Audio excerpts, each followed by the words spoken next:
Olá, pessoal, sejam bem-vindos a mais um podcast e esse episódio a gente vai falar sobre contabilidade para psicólogas e psicólogos. Diversas dúvidas que a gente tem sobre o que é imposto de renda, como declarar o nosso imposto, o que é carnê-leão, o que a gente tem que fazer, né, de organização burocrática para a gente seguir com o nosso trabalho na psicologia clínica. Estas dúvidas e outras nós tentaremos falar com vocês aqui nesse podcast. Mas, antes da gente começar, já deixa o seu like, porque eu tenho certeza que esse vídeo vai contribuir para você. Além disso, compartilha. E se você não é inscrito ainda no canal, se inscreva. Então, vamos começar? Está aqui comigo hoje para falar sobre esse tema de contabilidade para psicólogos, minha amiga Monique. Oi, pessoal. Seja bem-vinda. Obrigada. Eu quero inicialmente, né, assim, agradecer você pela parceria, né, pela contribuição e disponibilidade de estar aqui conversando com a gente sobre esse tema, que, como eu disse no início, né, são muitas questões, muitas dúvidas, né, pessoal?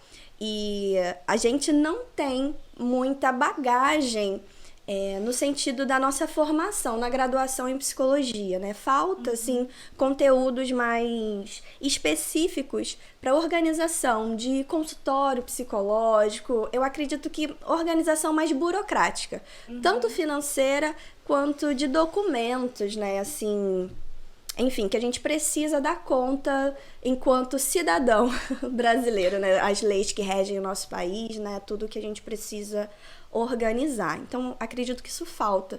E receber você aqui no podcast pra gente conversar sobre isso é, de alguma forma, trazer esse assunto pra galera, né? Então, seja bem-vinda e muito obrigada. Eu queria que você se apresentasse, então, pra gente.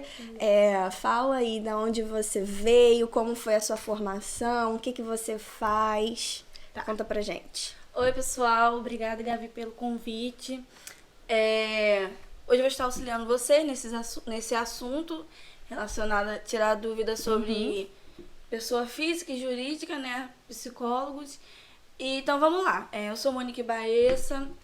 Eu trabalho com contabilidade há mais ou menos uns 5 anos. Eu sou formada pelo Centro Universitário Unicarioca, na graduação de Ciências Contábeis. Tenho CRC ativo. E fiz o SENAC também, o curso técnico de contabilidade pelo SENAC. Já atuei como sendo professora de auxiliar administrativo, gestão empresarial, e eu sempre gosto muito de estar participando de projetos como esse. Bacana. Que fala sobre vida profissional e quando se alinha com a contabilidade também. E é isso, hoje eu vou estar ajudando vocês a esclarecer algumas dúvidas. E você faz atualmente hoje... o que você faz, né, assim, na contabilidade? Você presta consultoria? Sim. Fala um pouco da empresa também que você está trabalhando. Tá bom. Porque o currículo dela não é pouco, né? Atualmente eu tô trabalhando numa Big Four, que é uma empresa líder no segmento que eu tô atuando. Eu tô atuando atualmente como auditoria. Tô trabalhando com auditoria e a gente audita várias empresas muito legais, empresas grandes, clientes grandes. E sempre trabalhei na área de fazer a contabilidade. Essa área que eu tô entrando agora, eu trabalho avaliando a contabilidade de outros profissionais. Seria isso, essa empresa, o nome é UI, e ela é líder global nessa área. Seria isso. Muito bom. E aí você presta consultoria para psicólogos também, não é? E presta consultoria para pessoas físicas e jurídicas. Entendi. Precisando aí, Monique, precisa de um auxílio para fazer o meu imposto de renda ou para abrir um CNPJ, e eu tô auxiliando. Muito bom. E fala um pouco pra gente do que é a contabilidade em si, né? Essa ciências contábeis, né? Em que ela se aplica, como funciona, e só pra gente ter uma relação com a nossa psicologia, como a gente pode aplicar as ciências contábeis dentro da psicologia, especificamente a psicologia clínica, que é o que a gente vai conversar hoje. Entendi. A contabilidade, apesar de que muitas pessoas acham que é uma ciência exata, não é. A contabilidade, ela é uma ciência social. Ela tá aí para servir a sociedade e as pessoas físicas e jurídicas, ela é responsável ali pela parte financeira e contábeis. Então, nas minhas palavras, a contabilidade ela não é aquela coisa de números, contas. Muitas pessoas acham que é isso. Não é uma coisa assim, uma engenharia. A contabilidade, ela serve para... Tem números e tem cálculos, mas o que você vai fazer a partir disso? Ela vem como uma ajuda para uma tomada de decisão sobre aonde você quer chegar e o que você pode e deve fazer com aqueles números ali que você tem. E, no geral, a contabilidade, o contador, ele existe para cuidar do patrimônio das pessoas físicas e jurídicas. Perfeito. Quando você fala de organização, eu acho fundamental, porque organização é o que a gente, quando entra na clínica, a gente se forma, né? Sempre tem aquela dúvida, né, pessoal? Quem já passou por isso aí, deixa um comentário. Me formei, e agora? O que fazer? Por onde começar? Então, a gente entra dentro de uma prática que precisa de organização. Então, quando você fala da funcionalidade do papel de um contador, de uma contadora, eu já entendo que é um profissional importantíssimo para auxiliar o psicólogo no seu início, né, na sua trajetória profissional, e também um acompanhamento, uma assessoria ao longo do seu trabalho enquanto psicólogo clínico, né? Você vê dessa forma, o que você pensa, né, sobre isso também, o que você traz pra gente de aplicabilidade da contabilidade para psicologia? Então, nessa parte que você vai iniciar ali, você saiu da faculdade, você vai precisar do seu CRP, né? Que tem várias profissões que você precisa de um órgão regulamentador. Isso. Por exemplo, contabilidade é uma dessas, odontologia, psicologia, medicina. Então, todos nesse segmento, né? Então, a primeira coisa que você precisa fazer quando você se formar é emitir seu CRP. Não tem como você prestar um serviço de psicólogo sem ter seu CRP. Você tem um registro, né? Que te qualifique ali, que te... Isso. A mesma coisa não tem como você pedir as pessoas para fazer um serviço de contabilidade para você se ela não tem um CRC ativo ou se ela não é nem da área de contabilidade. É um grande risco. Então, por exemplo, nessa caminhada ali, que você vai precisar de um suporte, é bom que você procure um contador. Porque às vezes você pode conversar com pessoas que tenham um entendimento, mas a pessoa às vezes não vai ter essa amplitude dos riscos que te cercam daquela situação ali. Muito mais na parte de pessoas jurídicas. Se você for pelo caminho de pessoas jurídicas já atuar por ali, você vai precisar fundamentalmente de um contador. Agora, se você for como pessoa física, você consegue ler sobre, ter uma noção do que você vai fazer, ter um norte ali, um senso de organização, mas mesmo assim é aconselhável que você tenha um contador. Conseguir fazer como pessoa física, você consegue, mas você vai precisar de extrema organização. E a maioria dos casos, as pessoas querem que o contador resolva, ela não quer se preocupar com a parte burocrática. Então, seria assim, aí a gente pode seguir com os passo a passo do que você deve fazer para encaminhar nessa área. Entendi. Pode falar? Pode, fica à vontade. Por exemplo, se você acabou de se formar em psicologia, foi lá e emitiu seu CRP. E aí você... Já fica até um parêntese, né? Você falou de registros profissionais. Pra gente, então, pra sociedade civil aí, né? Sempre procurar tanto o profissional psicólogo quanto um contador, uma contadora que tenha registro no seu conselho. Isso significa que o profissional está habilitado a exercer aquela função. Então, quem não tem o registro está exercendo ilegalmente a profissão, né? Enquanto se eu digo que eu estou oferecendo um serviço de psicologia sem ter um registro no meu conselho regional de psicologia, eu estou tendo ali um exercício ilegal da profissão. Então, é importante, né, a gente procurar profissionais que sempre tenham o seu número, né? Geralmente é o CRP e o númerozinho de cadastro de cada profissional. Então, isso você consegue achar facilmente. Como se fosse um CPF ali. Só um alerta, né? Isso, é um CPF do profissional. Perfeito. Beleza. Então, vamos lá. Os passos para burocratizar, então, a nossa clínica. Beleza, me formei, CRP em mãos, enviei e-mail, fui até o Conselho Regional de Psicologia, pedi minha carteirinha, tô com a carteirinha em mãos, né? Eu posso até depois falar um pouco com mais detalhes, né? Algumas questões sobre o consultório, como captar paciente, valores. Inclusive, tem até uma caixinha de perguntas que rolou no Instagram, a gente vai responder algumas aqui. E eu posso falar um pouquinho sobre isso, mas eu queria que você, então, seguisse aí o nosso papo, falando sobre essa burocratização, né? Burocratização é a palavra certa, não, né? Ah, processo. Um processo em relação à nossa clínica. Tá. Vamos a gente lá. pode trabalhar o formato de exemplos, que acho que fica mais fácil pro pessoal entender. Vamos numa situação assim que acho que é mais comum.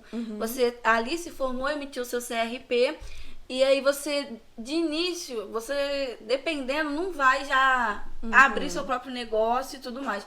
Você vai ali alugar uma sala, não sei se você vai compartilhar aquele espaço com outro profissional. E ali vamos desse exemplo, que você alugou uma sala. E você está atendendo ali como pessoa física, psicólogo, pessoa física. E ali você vai começar a receber seus pacientes. E a partir disso você vai atender normal.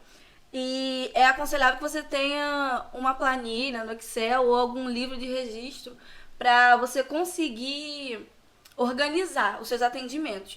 Por exemplo, para psicólogos é muito importante que você tenha um controle de quem você está atendendo, o CPF, o nome. Às vezes você atende um paciente que ele é menor de idade, então é importante que você... O contato dos responsáveis. Coloque o contato dos responsáveis, o CPF dos responsáveis, porque isso vai te ajudar lá no Carnê-Leão. Então vamos dizer que você está ali atendendo, você está gerando recibo, porque...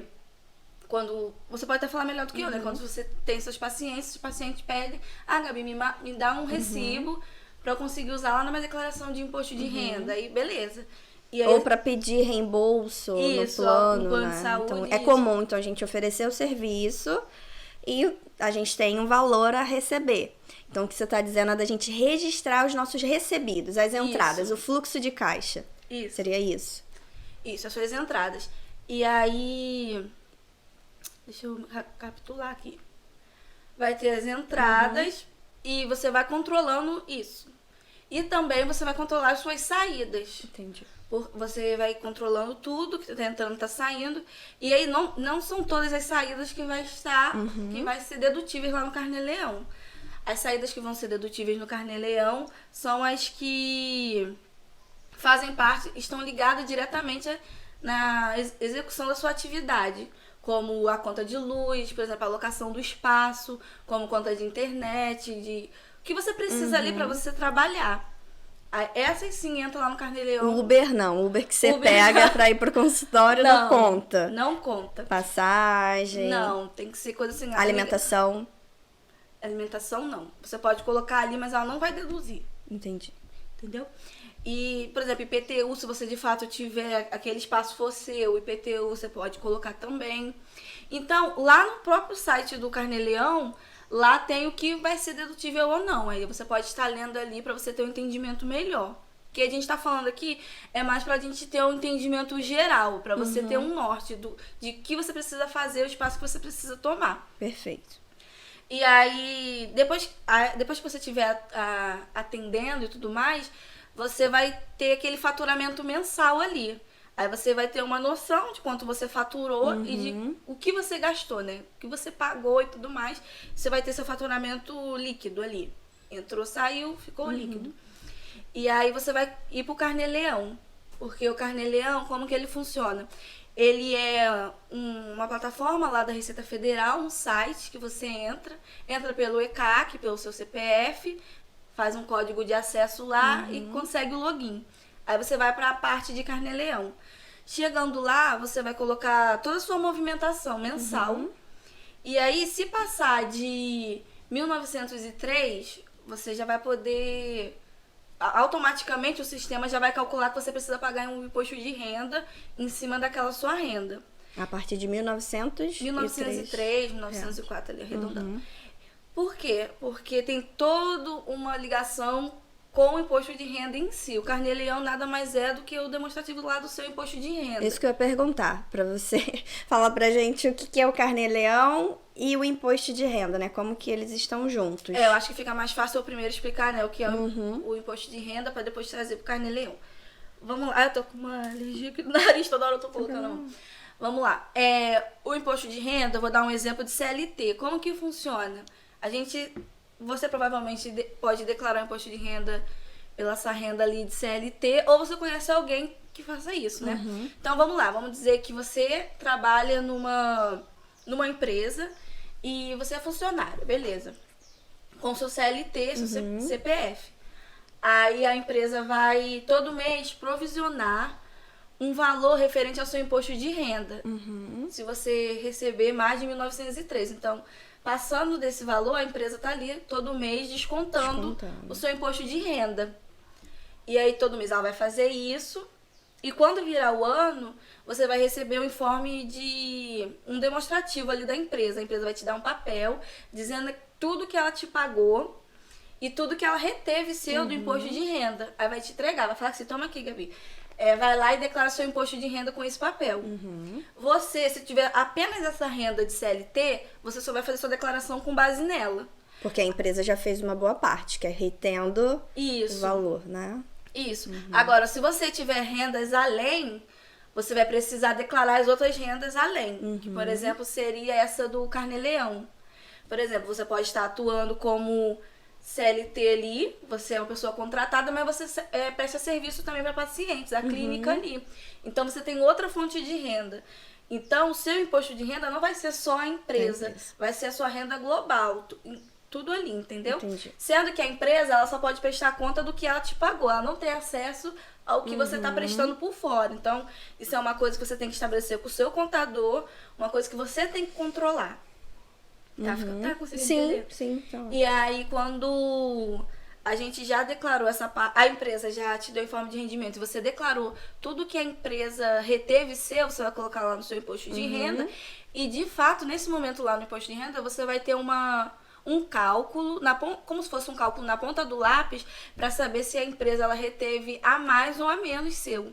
Se naquela projeção a empresa estava retendo valores a maior, você vai ter o imposto de renda a restituir. Ou seja, a empresa ela descontou além do que devia. Então você vai receber de volta.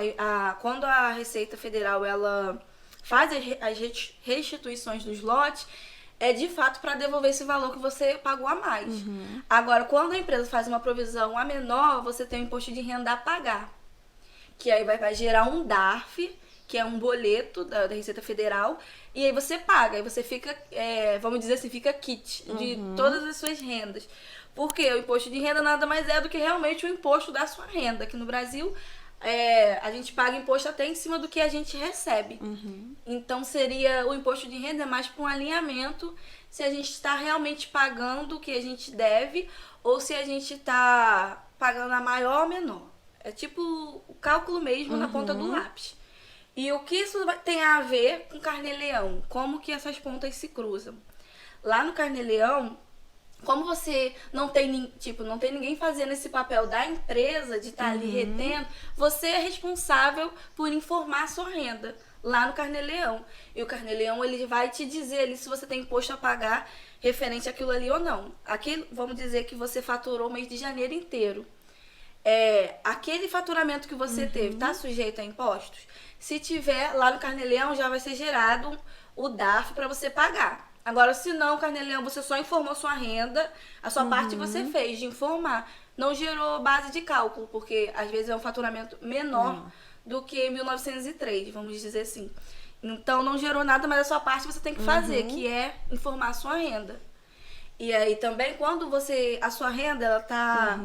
Eu aqui atenta, porque a Monique já me explicou várias vezes sobre isso e eu tô aqui como se eu tivesse ouvido na primeira vez, porque são muitas informações, mas tá ficando claríssimo. Eu tô concordando com tudo. A sua renda, ela vem através de quê? Vem através dos pacientes. Então, vamos dizer que você tem um paciente ABC. O ABC, você vai emitir recibo. E o ABC vai dizer lá na declaração de imposto de renda dele que ele pagou. Que ele pagou com despesas médicas, a Gabriela, o CRP tal, o CPF tal. Então, isso já vai lá para a base do imposto de renda dele. E o imposto de renda vai ficar esperando a Gabriela informar que recebeu. Dizer que eu recebi. Então, aí é um perigo, né? Se meu paciente declara o valor gasto com um atendimento psicológico e eu, enquanto profissional, não coloquei como um ganho meu, não vai cruzar dados e aí... Aí você pode cair na pode malha acontecer? fina. Você pode cair na malha fina. E aí sua declaração ela não ser processada de fato, seu CPF pode ficar irregular. E dependendo, eles podem classificar isso como sonegação de impostos. Caramba. Que isso é uma ponta que eles têm pra saber o que você tá recebendo de fato.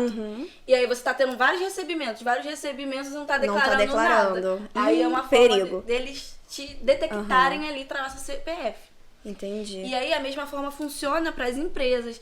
Por que várias pessoas ficam com o CPF irregular? Porque a empresa, ela informa para a Receita Federal tanto que ela te pagou, tanto de valores que você recebeu, e a Receita Federal fica esperando você dizer quanto que a empresa te pagou também. E aí, se você não faz... E aí, se você não faz, fica pendente ali. Fala, a empresa pagou tantos para essa pessoa até agora não declarou. Mas vale lembrar um ponto muito importante, que não é de fato... Tudo que você, tipo assim, o que você recebeu da empresa, você deve declarar. Não está ligado a recebimento de pessoa jurídica ou física. Está ligada no valor. Se ultrapassar mensalmente 28 mil e pouquinho, agora eu não vou me lembrar de fato, mas 28 mil e pouquinho, aquilo ali já se classifica como uma obrigação que você tem que fazer o seu imposto de renda. Que esse 28 mil e pouquinho, dividindo por 12, vai dar esses 1.903. Ah, eu achava que esse 28 mil seria anual. Não, esse 28 mil ele é anual, mas se ele for dividido por 12, que é os meses do ano, vai dar mensal 1.903. Então, a base para você declarar o imposto de renda ela é a mesma, sendo recebido de pessoa física ou jurídica. Tanto você recebendo da empresa, quanto você fazendo o seu carnê-leão à parte. Se passar de 28 mil e pouco, você precisa ali estar, de fato, fazendo a sua declaração de imposto de renda. E no nosso caso, da psicologia clínica, esse carnê-leão à parte. Né? Porque a gente não tem empresa para fazer. Aí o psicólogo clínico tem que dar conta de 1001 coisas, né? De várias burocracias, tanto de aperfeiçoamento profissional, cursos, etc. Os atendimentos, conceitualizações de caso, relatórios, prontuários. A gente ainda tem que dar conta dessa questão financeira e da contabilidade, né? Desses custos, esses Isso, porque para vocês, etc. A forma de vocês comprovarem a renda de vocês vai ser de fato através do imposto de renda. Às vezes quer comprovar uma renda ali para conseguir um imóvel. Eu acho que essa é uma das, assim, pelo menos foi uma das minhas principais dúvidas, né? Eu comecei na clínica atendendo e recebia, né, por mês X valor. Os milhões aí que os psicólogos clínicos recebem. X valor.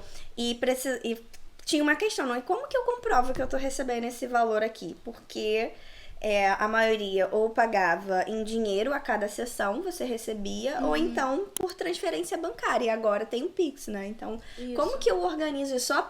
Só mostrando o meu contra-cheque de entradas não é o suficiente, né? Não, porque às vezes acontece com todo mundo, de você receber um Pix, mas é só pra transferir pra outra pessoa, que o dinheiro de fato não é seu. Acontece uma transação, translado de dinheiro. Minha mãe não tem conta, deposita lá na minha conta. Verdade. Mas claro que são valores pequenos, que a gente não tá falando aqui de mega empresários. Então, só isso não é válido. Você precisa de fato de uma declaração de imposto de renda para ela estar validando ali. Serviços autônomos e profissionais liberais, nesse quesito, vocês precisam da validação do imposto de renda. Até mesmo pra gente, que trabalha como CLT normal, a gente precisa daquele informe de rendimento da empresa para de fato a gente comprovar. Às vezes uma questão ou outra, por exemplo, eu não tenho como financiar um carro só mostrando meu contra-cheque de um mês. Isso não é base para eles. Eu preciso mostrar minha declaração de um ano, minha declaração de imposto de renda, para eles terem uma base mais sólida, vamos dizer assim. Claro que eles já vão filtrar tudo isso pelo nosso CPF. E no nosso CPF, essas análises que eles fazem, já está linkado lá com o imposto de renda, que já vai estar... traz a nossa movimentação. Seria mais ou menos isso, assim. Não sei se tá dando pra entender, se tá ficando claro. Não, tá sim. Mas a gente sempre tem mais de uma ponta pra validar as nossas transações, as nossas questões financeiras. A Receita Federal sempre tá muito ligada a isso. Ao nosso patrimônio, aos nossos bens, aos nossos valores. E aí... tem sempre mais de uma ponta. Então a gente tem que estar ligado a tá ali atendendo a cada ponta, pra gente não cair numa malha fina e ficar desesperado, ou às vezes pagar um imposto além do que deve pagar. Então, se você se formou, você controlou as suas entradas e suas saídas, você fez seu carnê-leão, gerou imposto a pagar, você paga. Se não gerou imposto, beleza, porque sua parte você fez, que é informar a sua renda. Tem vários aplicativos hoje que a gente consegue ter um controle, né? A gente pode ter aquele fluxo de caixa em papel. Não sei se você já viu, eu já comprei um, mas eu não consegui me adaptar a ele e organizo hoje em um aplicativo mesmo. Então eu coloco tudo que eu vou recebendo e tudo que eu gasto, né? Monique faz a minha contabilidade, antes até mesmo de eu entrar no CLT também, né? Que agora eu fico nessa dúvida como fazer, mas enfim. A assessoria tá aí pra... eu dou tudo... Ai, Monique, resolve pra mim, quanto que eu tenho que pagar? E assim, né? Só mais um parênteses. A importância do profissional, da gente buscar auxílio de outros profissionais para ajudarem no nosso trabalho, né? O contador, para auxiliar todas essas questões. Sim. Mas o que eu estava falando em relação a ter um aplicativo é que eu organizo tudo e na hora eu envio, depois, né, lá no final do mês, envio para você. E aí, Monique, foram esses os gastos, essas as entradas. Resolve pra mim. É que já aconteceu muito de uma pessoa entrar em contato comigo. Monique, pelo amor de Deus, preciso de uma declaração de imposto de renda pra ontem. Por quê? Porque a pessoa, na cabeça dela, ela entende que aqueles recibos ali que ela tá tendo vai ser uma validade de renda pra ela. Então, quando ela precisa, por exemplo, na cabeça dela, eu vou fazer um empréstimo no final do ano. Ou, eu vou tentar financiar tal coisa no final do ano. A pessoa, ela, na cabeça dela, as entradas estão sendo válidas ali. Mas os bancos e qualquer outro órgão que seja, ele vai solicitar uma coisa mais concreta. Tipo assim, para ele ter uma segurança maior sobre aquele valor que você está financiando, ou sobre qualquer questão que seja para comprovar sua renda. Então, você aí precisa do contador urgente. Mas se você não tiver um material para entregar na mão do contador, não tem como a gente fazer a contabilidade do zero, da mágica. Não tem como eu falar, Gabi, eu acho que você recebeu isso, então eu te dar a senha do banco, das coisas para você entrar. Não é assim, não né? É assim. E principalmente essas senhas, essas coisa assim, muito sigilosa. Não é aconselhável que você faça isso. A pessoa te pede, eu preciso do informe e tal. Tem como você tirar o extrato desse período e você envia. Tem que ser um profissional de confiança também. De confiança, ainda mais porque às vezes o profissional, ele é de confiança. Mas às vezes você fala por um canal de comunicação muito frágil, como o WhatsApp, que aí todas as suas questões ficam abertas. Aí pode acontecer alguma coisa com você que de fato não é a culpa do profissional, mas é a vulnerabilidade que ficou aquela informação ali. Então, às vezes, você pode trocar por e-mail, que é mais seguro, ou falar pessoalmente, enfim. Mas você estar sempre muito organizado para você colaborar com o papel do contador. Porque não tem como o contador pode ser o melhor que for. Se você não tiver conhecimento sobre suas entradas e suas saídas, seu controle dos seus pacientes, os recibos que você já emitiu, imagina a confusão que pode acontecer se você não tiver controle sobre isso. Organização é a chave. Organização. Né? Até empresas que terceirizam a sua contabilidade precisam enviar relatórios para a contabilidade validar, entendeu? Porque a gente não faz contabilidade do zero, a gente não cria. A gente pega os valores, os números e transforma em tomada de decisão. O que a gente vai fazer com esses valores? O que a gente vai fazer com esses recibos? Onde essa informação vai se encaixar? Vocês entregam os dados pra gente e a gente transforma esses dados em informações. Praticamente isso. E agora vamos voltar da parte que você já declarou ali seu carnê-leão. Vamos lá. E agora você tem mais um passo. Porque você também precisa pagar o seu INSS. Você precisa estar resguardado ali de alguma forma. Isso. Você precisa fazer também a sua previdência. E como isso funciona, né, Monique? O INSS tem a ver com a aposentadoria. Isso, aposentadoria, benefícios. Por exemplo, se você estiver contribuindo lá no INSS, depois de um tempo, você tem direito a auxílio maternidade, auxílio doença. A gente sabe que no mundo lúdico é muito bonito todos os benefícios ali, mas na vida real não é tão fácil de se conseguir. Entendi. Mas desde que você consiga comprovar... Mas já é uma segurança. Isso, você conseguindo comprovar, você tem aquela segurança ali de uma projeção, né? Do que você pode precisar no futuro. Entendi. Porque, igual você já chegou a falar uma vez, né? Ah, se eu trabalhar, eu tenho dinheiro. Se eu não trabalhar... Exatamente. É um serviço muito... De uma certa forma, ele se torna instável. Porque no mês eu tenho X valor, no outro eu tenho outro valor. E se eu fico doente e não trabalho...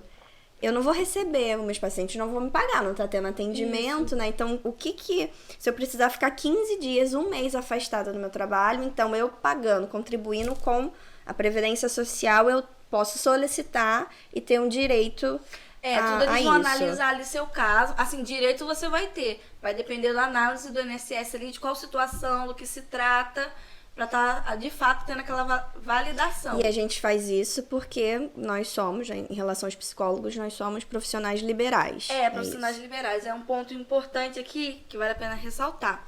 Ah, psicólogo pode ser MEI? Ah, Monique, não quero fazer isso tudo que você tá falando aí, não. Eu quero só abrir meu CNPJ. Tem muita dúvida sobre isso. Eu quero só abrir meu CNPJ como MEI e só pagar todo mês o DAS ali, que é o boleto da contribuição do MEI. E é isso, eu só quero fazer isso. Porque eu tô pagando ali o INSS, beleza. É isso que eu quero fazer. Não quero fazer isso tudo que você tá falando aí. Mas não pode. O psicólogo, ele não pode se enquadrar como MEI. Essa atividade não tá descrita lá. Por quê? Porque o psicólogo, ele é um profissional liberal. E o que é um profissional liberal? O MEI é um profissional autônomo e o psicólogo é um profissional liberal. O profissional liberal é aquele que tem uma qualificação técnica ou uma qualificação de ensino superior.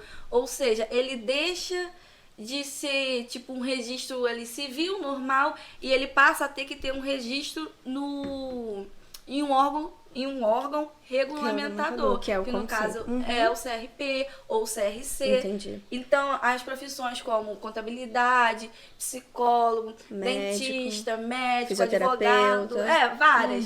A maioria aí que você tem aí de ensino superior, ela vai ter um órgão. E isso não é vozes da cabeça da Monique, né? Existe lei, o Código Civil, não é isso que regulamenta os profissionais liberais. Isso. Sentido. E aí o profissional autônomo, o que é o profissional autônomo? Ah, Monique, eu pensei que qualquer serviço que você prestasse por conta própria era profissional autônomo. Não, você é profissional liberal ou autônomo. E o que é o profissional autônomo? É, por exemplo, eu tenho uma barbearia, eu tenho um salão de beleza, eu sou pintor, eu vendo bombom, eu sou manicure. Essas atividades assim. Mas, por exemplo, se a Gabi quiser ter uma lojinha dela de roupa, blogueira. Se ela quiser ter, ela pode ser uma profissional liberal e uma profissional autônoma. E aí, nessa atividade, como a lojinha dela, nesse exemplo, ela pode ter o MEI. Entendi. Porque está relacionado a isso. O seu CPF pode ser, mas não pode ser atribuído à atividade de psicologia. Entendeu? Entendi. E aí, por isso que a gente Entendeu, tá dando... gente? Anota tudo. Ou reveja um vídeo várias vezes. Se vocês tiverem que for dúvidas preciso. sobre algum assunto, vocês também podem comentar aqui, que depois a Gabi me dá um alerta lá, Monique, fulano perguntou tal coisa. Aí eu vou lá e respondo pra vocês no comentário. E aí, por isso, a gente precisa ter esse passo a passo e esse cuidado, que é fazer o Carnê-Leão e é fazer o INSS. O Carnê-Leão, para comprovar a sua renda e para ter aquela validade ali, porque em qualquer momento da nossa vida, a gente pode precisar de uma validação de renda. Porque a gente entende, né, que com o tempo a gente vai querer ter uma casa, a gente vai querer ter um carro, a gente vai querer ter o nosso próprio negócio. Então, são coisas que a gente precisa fazer. E, de fato, às vezes você vai estar pagando um imposto ali que você precisa ser restituído. A empresa está pegando mais de você. Então, você precisa, de fato, fazer a declaração de imposto de renda e fazer o INSS por causa dessa questão de aposentadoria e de me ajuda a completar. Seguridade? Seguridade, né? Confundi aqui. Então, como que fica essa tributação? Quanto que eu vou pagar para o INSS? Eu quero pagar, como é que eu faço? Não tenho noção do que eu preciso fazer. Então, tem duas formas do profissional liberal ele contribuir ali para o INSS. Tem um código que ele é 1007, que ele é 20% em cima do seu faturamento. Tudo que você faturou, você vai tirar 20%, você vai...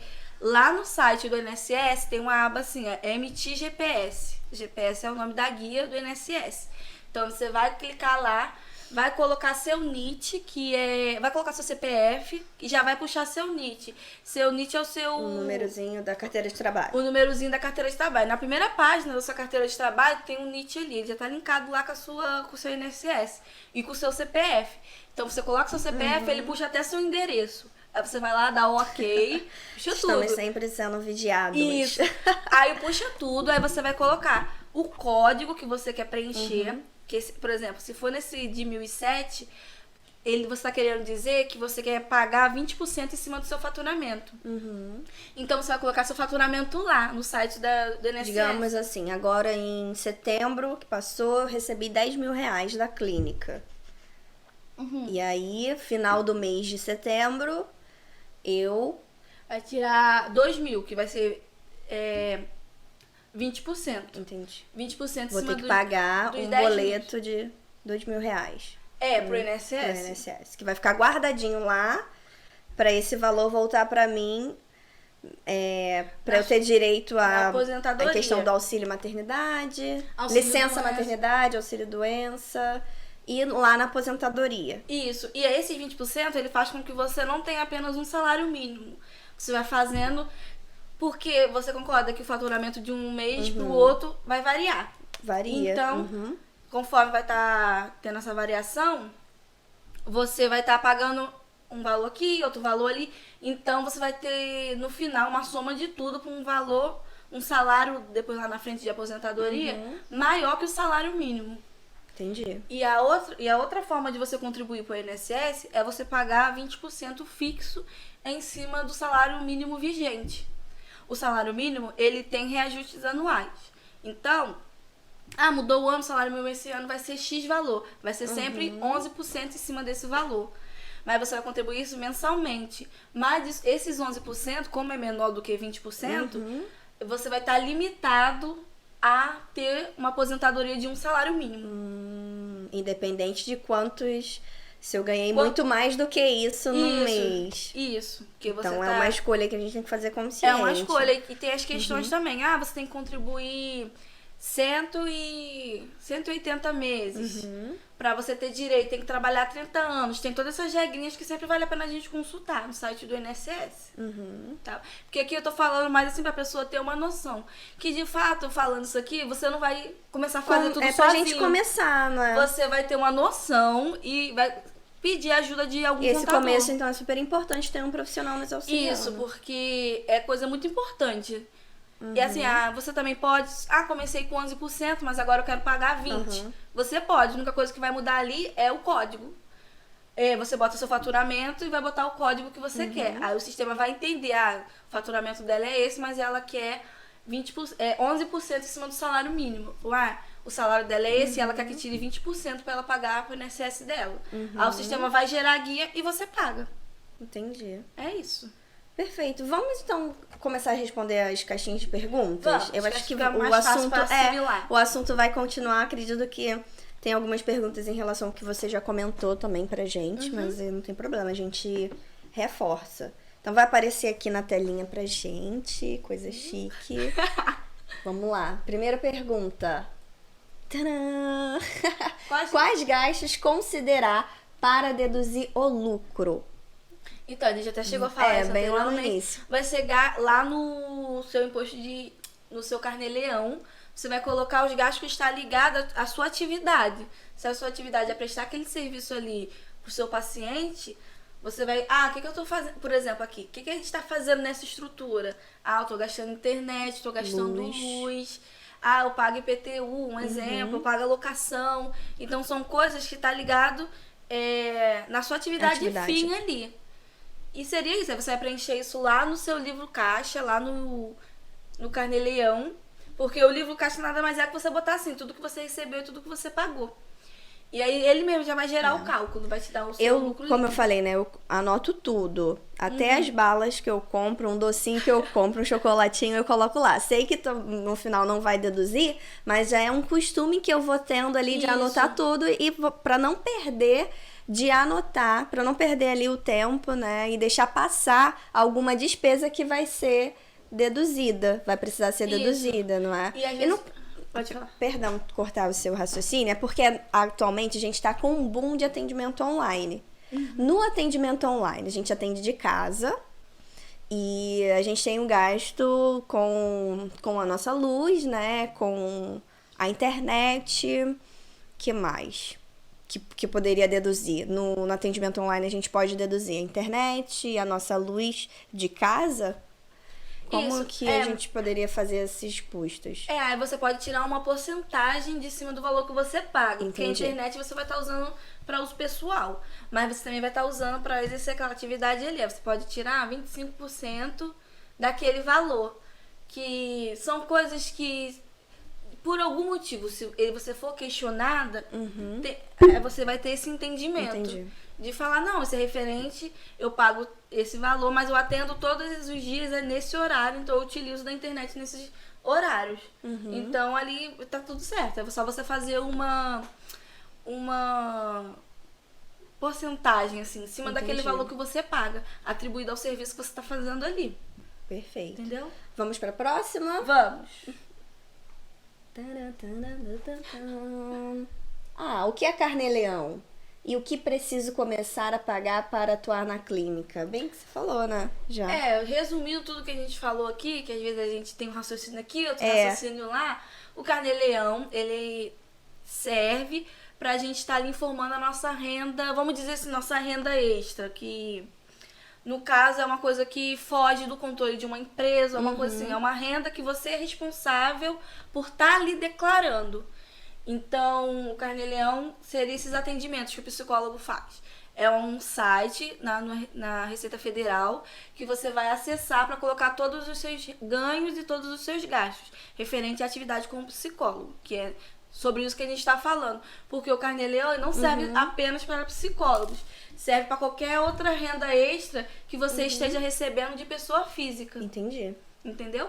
Então, nesse caso, como a gente está tratando de psicólogo, a gente está falando nesse sentido de atendimento, de valores Tanto recebidos. que eu posso fazer a declaração do imposto de renda, tanto da clínica quanto de outro serviço que eu também tiver, não é isso? E Isso. receber. E receber, por exemplo, ela pode fazer uma declaração, um serviço que não tenha nada a ver com a sua atividade psicologia. de psicologia, mas é um valor recebido de pessoa física. E é um valor considerável. Então, esse valor considerável você precisa preencher lá no Entendi. carnê-leão, entendeu? Perfeito. Carnê-leão seria isso. É um site da Receita Federal que você entra lá no ECAC e é uma das abas dentro do ECAC, é o carnê-leão, que serve para você informar a sua renda recebida de pessoa física. No nosso, como a gente está falando de psicólogo, seriam os recebimentos nos atendimentos. Perfeito. Vamos fazer mais uma? Rapidinho. E o que eu preciso fazer para continuar, para atuar na clínica, no caso, é você fazer o carnê-leão, controlar as entradas e saídas e pagar o seu INSS. E aí você tá fazendo tudo certinho. Para começar, né? Pra começar. Isso. Perfeito. Próxima. Agora é próximo. A partir de qual quantia que um psicólogo ganha que precisará declarar imposto de renda? Então, não só o psicólogo, como qualquer pessoa física, a partir de 1903, 1904, por aí, mensal. E aí, totalizando anualmente, 28 mil e pouquinho. Eu posso até confirmar aqui, antes do vídeo acabar, 28 mil e pouquinho, que aí você já tá ali, precisa declarar o imposto de renda. Eu vou até ver o valor de fato, porque se passar 10 centavos, você já precisa fazer a declaração de imposto de renda. Já aconteceu? Então tem que ser bem travadinha. Já aconteceu da pessoa falar assim pra mim, nossa, ficou faltando 20 centavos pra eu ser obrigada a fazer a declaração de imposto de renda. Mas assim, eu aconselho que você sempre faça a declaração de imposto de renda. Por quê? Porque na maioria dos casos, não. Vamos levar assim, nós que somos pessoas físicas normais ali, que não tá ganhando aquele absurdo de dinheiro. Na maioria das vezes, quando tá faltando aqueles 20 centavos ali, a empresa reteve mais do que você deveria pagar. Então, vai valer a pena você fazer a sua declaração de imposto de renda, porque todo o valor que a empresa ela reteve seu, ela vai retornar para você. A Receita Federal vai te restituir esse valor. Por quê? porque você só tá obrigado a fazer a declaração do imposto de renda se passar dos 28 mil e pouco. Se você não passar desse valor, mas a empresa estava provisionando, tudo que ela pegou seu vai ter que ser devolvido na restituição do imposto de renda. Então, por isso que vale a pena a gente se atentar de fato. Por isso que vale a pena também eu confirmar de fato qual é o valor anual. Então, pode pesquisar aí, que a gente vai passar para a próxima, então. Que aí só enquanto você procura, que a gente vai vendo uma última aqui. Nem lembro quantas perguntas. Eu já vou agradecendo o pessoal do Instagram que enviou essas perguntas pra gente. Aqui, é uma pergunta sobre a aposentadoria, mas fala aí o valor. Aqui, ó, o valor é de R$ 28.559,70, na qual você tá obrigado a fazer a declaração do imposto de renda. Aí, Monique, vamos dizer assim, em alguma situação ali eu prestei um serviço e aí, vamos dizer assim, que você ficou numa empresa durante 6 meses. E aí não vai bater esses 28 mil, por exemplo.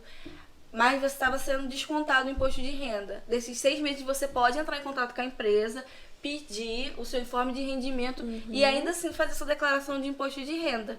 Porque você não estava obrigado a pagar o imposto sobre aquela renda e foi descontado. E foi descontado pela empresa, né? Pela empresa. Então, se você não bater na sua rotina inteira, né, nos seus rendimentos, R$ 28.559,70, e você tiver alguma informação de que você foi retido esse valor em algum momento, você pode sim estar declarando apenas para conseguir restituir aquele valor. Entendi. E aí vale a pena. Aí você vai avaliar se o valor que você vai pagar para a pessoa fazer o seu imposto de renda, vamos dizer, um valor X. Vamos dizer, tô pagando X, mas o valor que eu vou receber é menor. Aí não vale a pena você declarar, porque você vai estar perdendo dinheiro pro contador fazer. Agora, se você for um valor maior do que o serviço do contador, aí vale a pena, porque você vai receber dinheiro, vai receber o valor de volta. Entendi, perfeito. Entendeu? Ó, tem essa pergunta aqui, já dá pra gente fazer reforçar o que a gente falou, né? Não existe psicólogo autônomo. Psicólogo é profissional liberal, que a gente aprendeu aqui. Então, mas como funciona a nossa aposentadoria, né? De um psicólogo profissional liberal e não autônomo. O psicólogo vai preencher aqueles 20%. Entendi. Ou os 11% em cima do salário mínimo. E se você quiser um salário maior do que um salário mínimo, você vai preencher 20% em cima do seu faturamento. Agora, se você quiser um valor... eu só quero só um salário mínimo ali, que depois eu vou juntando dinheiro no meu banco, vou fazendo as minhas formas. Então você vai só pagar 11%. Entendi. E é isso. E aí você paga o boletinho lá do... A GPS, é o do nome INSS. do boleto do INSS. E DARF é o nome do boleto do imposto de renda. Carnê-Leão, Receita Federal. Não é isso? Isso, Carnê-Leão e a Receita Então são Federal. 2 órgãos. Isso. A Seguridade Social, não é isso? O INSS. O INSS e a Receita Federal, Federal, que tá linkada ali com tudo linkado à nossa renda, né? De fato. E também tem essas questões de... Entrando no fato, assim, de imposto de renda, de você deduzir. Eu tenho dependentes, você vai colocar na sua declaração de imposto de renda. Eu gastei tantos com gastos médicos.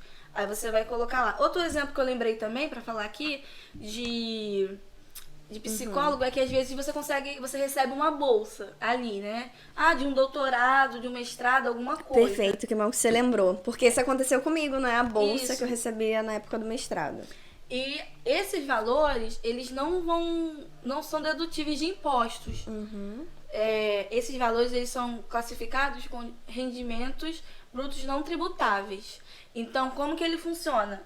Você vai pegar lá no site, lá do... Qual é o nome do lugar, Gabi, que você fez? CAPES. Vai entrar lá no site. Centro de Aperfeiçoamento do Ensino Superior, acho que é isso. Aí você vai entrar lá no site, vai pegar o informe de rendimento, que lá eles disponibilizam pra dizer verdade. que mensalmente eles te deram essa bolsa. E anual, quanto que deu esse valor. Esse valor, ele também vai entrar na sua declaração de imposto de renda, porque de fato é uma renda que você recebeu. Mas ele não vai entrar como base de cálculo para o seu imposto. Entendi. Ele entra lá para englobar na sua renda, mas ele é considerável um imposto imposto não, ele é considerável uma renda isenta. Então, aí eu não pago imposto Não por paga, essa ele bolsa. entra só para englobar, mas na hora do cálculo ele não vai estar dentro, porque ele não tem que ter imposto nesse valor, porque é uma bolsa. Entendi. Então vai ser rendimentos isentos não tributáveis, só para englobar. Por isso que é importante você ter um contador, porque você imagina Pra ele saber, né? que essa pessoa pega esse te rendimento orientar. lá e joga lá na sua base de cálculo. A sua base de cálculo cresce e às vezes você tem um imposto a restituir, você vai ter um imposto a pagar. E você tá pagando por algo que não precisaria Que não precisava, pagar. porque é uma coisa isenta. Você está recebendo ali e é isso. E igual outra questão também que vale a pena ressaltar sobre você contratar uma pessoa, fulano não é contador, mas faz imposto de renda. E aí, quando você cai numa situação de malha fina ou de algum erro, que pode acontecer de fato do contador ele preencher de uma forma incorreta a sua declaração por alguma assim, por falta de informação. Às vezes a pessoa acha que ela só deve falar o que ela recebeu de uma empresa de CLT e ela teve outra agenda, ela não comunica isso pro contador. Então o contador só vai fazer com base no informe de rendimento que ele teve. E aí, por algum momento, você pode sim cair na malha fina. Pode ser por erro de informação ou por alguma classificação errada que o contador fez ali. Se você não tiver um profissional de fato da contabilidade, fica mais difícil dele conseguir resolver aquela situação ali. Então, você pode estar pagando uma multa indevidamente, você pode estar tendo um CPF irregular por algum motivo. Então, essas pessoas que cobram mais baratinho, ela pode até fazer seu imposto de renda, mas na hora que der M... Cuidado! Na hora que acontecer alguma Põe um coisa... na hora que acontecer alguma coisa, você com certeza vai ficar com o pé atrás, ou essa pessoa não vai conseguir resolver, e você, de fato, Cuidado com vai os precisar profissionais. contratar um contador para resolver essa situação para você. Cuidado com a facilidade, né, pessoal? Então, a gente tá percebendo o quanto que é difícil, complexo, muitas coisas pra fazer. Então, não entregue nas mãos de qualquer pessoa, né, o seu trabalho, enfim, toda a sua organização, por favor. É verdade. Né? Dá pra gente responder mais uma? Dá Ou sim. o que E olha você que tem tudo pra que dizer? a gente falou aqui, a gente nem chegou na parte da pessoa jurídica. Essa eu acho que pode passar, que ela falou bastante, né, sobre o imposto. Isso, já falei muito. Quanto cobrar? O pessoal sempre pergunta isso, Isso aí, né? A gente fica sempre em dúvida. Foi uma das minhas principais dúvidas também quando eu comecei na clínica. Mas o que me ajudou muito foi ter uma rede de apoio. Ter colegas ali para orientar. E assim, me dá, né, uma visão de quanto poderia cobrar. Mas como que a gente consegue colocar um valor no nosso serviço? Sempre a gente pensar assim, a minha formação, o que eu tenho feito, né, os aperfeiçoamentos e fazer uma pesquisa de mercado, de território. Quanto que... Eu atendo presencialmente, atendo mais online agora, mas presencialmente no centro de Nova Iguaçu, Rio de Janeiro. Então, no centro de Nova Iguaçu, lá naquele edifício onde tem outra galerinha de psicologia, quanto esse pessoal costuma cobrar?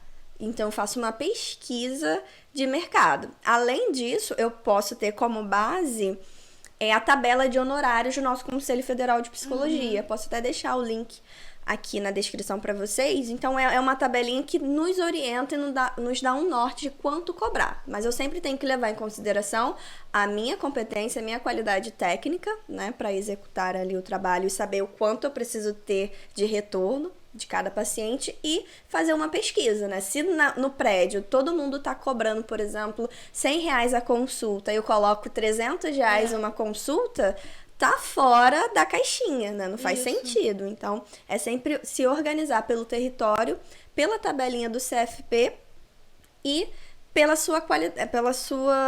seus aperfeiçoamentos, né? Que manteve ali a sua qualidade na formação. Acredito que seja isso. Teve algum conteúdo que você ainda quer deixar pra gente? Assim, se você pudesse dar conselhos pra todo mundo que tá assistindo a gente aqui, o que você deixaria, assim, né, como um grande finale, assim, pra gente, de informação? Eu acho, assim, tenham organização. Porque você pode contratar o melhor profissional que for. Se você não tiver organização nas suas rotinas, nos seus papéis de trabalho, fica muito difícil. Às vezes você tá com um ótimo contador, só que mesmo assim você cai na malha fina, mesmo assim você vai pagar um imposto alto, e isso não tá atribuído ali à qualificação do contador, tá atribuído à falta de informação. Já aconteceu até comigo alguns casos de o cliente deixar de passar alguma informação pra mim. E aí, quando eu entregar a declaração, subiu um anúncio. Aí, tipo, vai pagar Eu imposto já esqueci em cima... de falar, Monique, esqueci de colocar sublocação. Assim, porque passou diante de muita coisa, então né? é importante, assim, ter muita conversa, muita comunicação. E porque tem coisas que tem como a gente retificar. Entendi. Então, às vezes, você acha assim, esqueci, mas vou ficar quieta, porque essa pessoa já fez. Mas tem como você correr atrás, falar com essa pessoa e fazer uma retificação. Com o contador, no caso. Com o contador, isso. Então, e também é muito importante que você faça o seu imposto de renda. Ah, Monique, não vou fazer não vai me ajudar em nada. Algum momento da sua vida vai te ajudar, com Se organize pra isso, né? Isso, e é uma evolução do seu patrimônio. O imposto de renda, ele demonstra isso, né? Que é a evolução do patrimônio das pessoas. E fica lá no site do ECAC, todo ano que você faz a declaração de renda, você consegue também ter uma noção. Ah, esse ano eu faturei X, esse ano eu faturei Y. E assim, é muito importante pra gente. E é isso, gente. Eu queria falar pra vocês. Vamos brindar, então, nesse momento. Já bebi água toda. Viva o podcast Psicologia na Real. Viva a Monique. Muito bom. Viva você, Gabi. Esse projeto lindo. Obrigada. E é muito bom, porque às vezes a gente tem todo um conhecimento na faculdade, a gente tem toda uma questão técnica. Mas os bizus, as questões... Nossa, seria bom se você soubesse fica a dica. Isso que a gente vai aprendendo com a prática, isso. né? Assim, só com a labuta mesmo ali, de cara pro sol, que a gente vai vendo o que a gente precisa fazer e como fazer. Então, assim, acho que você trouxe contribuições valiosas pra gente. Compartilhe aí, galera, esse conteúdo pra todo mundo. Eu quero agradecer muito você. Obrigada por ter, né, por ser essa profissional dedicada, atenta e, de certa forma, poder contribuir aqui com o podcast Psicologia na Real. Muito obrigada. Obrigada tá bom? a você, gente. Então, pessoal, já fizemos os agradecimentos. Eu quero agradecer agora a você que aí acompanhou esse vídeo até o final. Não saia sem antes você deixar o seu like e você compartilhar esse vídeo. Se você não é inscrito, se inscreva, ok? Então, beijo e até o próximo vídeo. Tchau, tchau. Tchau, tchau.